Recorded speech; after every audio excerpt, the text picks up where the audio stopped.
Thanks for checking out Scotty's Hobbies. Today I'm going to give you the location and give you some information on your Bank 2 Sensor 1 oxygen sensor or air-fuel ratio sensor.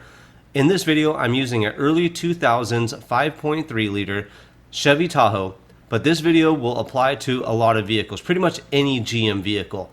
Your Bank 2 side is always the passenger side or right side of the engine. Here on the passenger side you're going to find the Bank 2 Sensor 1 in the exhaust stream outside of the engine before the catalytic converter. This oxygen sensor or air-fuel ratio sensor is responsible for measuring how much fuel and air is in the exhaust and giving that information to the computer.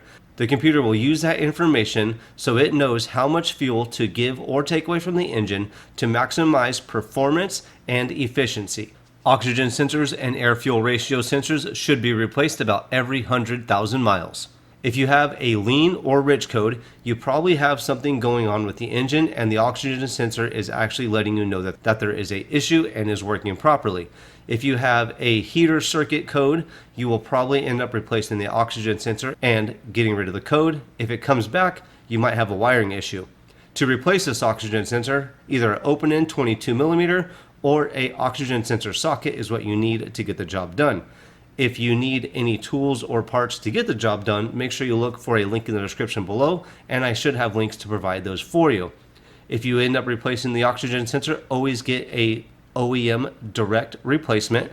Never get a splice in, and I highly recommend getting an AC Delco or a factory GM part to install on your vehicle. Thanks for watching my video. If this video helped you out, make sure you comment below. Let me know the year, make, model, vehicle, engine size of the vehicle that this video did help you on. If you have any questions, again, comment below. I'll get back to you as soon as I can. And like, subscribe, and share. Tell everybody about Scotty's Hobbies, please. That really helps me out. And I'll see you on the next, hopefully helpful video.